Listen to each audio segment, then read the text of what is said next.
আসসালামু আলাইকুম সম্মানিত দর্শক, আজকে আপনাদের সামনে যেই ঘাসটির কথা বলবো বা যে ঘাসটি পরিচয় করিয়ে দিব, এটি হলো সেই গুয়াতিমালা ঘাস অর্থাৎ আমেরিকান ঘাস। এই ঘাসটি আপনি আপনার খামারের গরু ছাগল অথবা বেড়া মহিষ গারল যে কোনো গবাদি পশুর জন্য আপনি এই ঘাসটি চাষ করতে পারেন।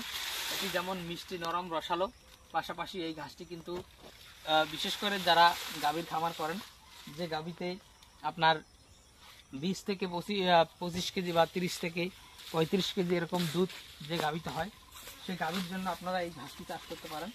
দর্শক শ্রোতা, এই ঘাসটি দেখেন, দেখতেও যেরকম সুন্দর, পাশাপাশি এই ঘাসের যে পাতা, খুবই পাতাযুক্ত ঘাস।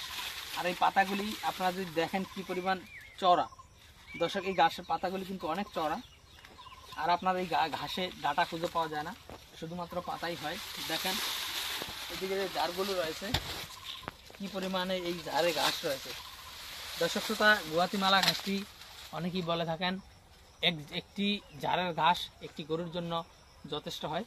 তো আমরা মূলত এই গুয়াতিমালা ঘাসটি আরও 1.5 বছর আগে হবে আমরা লাগিয়েছিলাম। মাঝখানে এই গাছগুলো একবার কাটা হয়েছে এবং একবার কাটার পরে এই ঘাসগুলো আমাদের জমিতে, এই ঘাসগুলো একবার কাটার পরে হয়েছে। এই দেখেন, এগুলো একবার পরে কাটার পরে এই গাছগুলো হয়েছে। দেখেন কি পরিমাণ ঘাস হয়। দর্শকবৃন্দ, প্রথমবার ঘাস কাটিং রোপণ করলে একটু যারে চারাটা কম হয় কিন্তু ঘাস অনেক মোটা হয়, কিন্তু দ্বিতীয়বারে চারা অনেক বেশি হয়, কাটিংটা একটু চিকন হয়ে আসে। কারণ দূরত্বটা তো আগে যেই দূরত্ব লাগানো থাকে সেই দূরত্বই থাকে, আর তো দূরত্ব আর কি বাড়ানো কমানো হয় না। মূলত সে কারণেই ঘাসের চারা বেশি ওঠার কারণে, অনেক বেশি চারা থাকার কারণে ঘাসগুলো একটু চিকন হয়। তবে দর্শক, আমরা কিন্তু এই গুয়াতিমালা ঘাসগুলো 4 ফিট দূরত্ব দিয়ে লাগিয়েছি। এর থেকে বেশি দূরত্ব দিয়ে লাগানো আসলে সম্ভব নয়।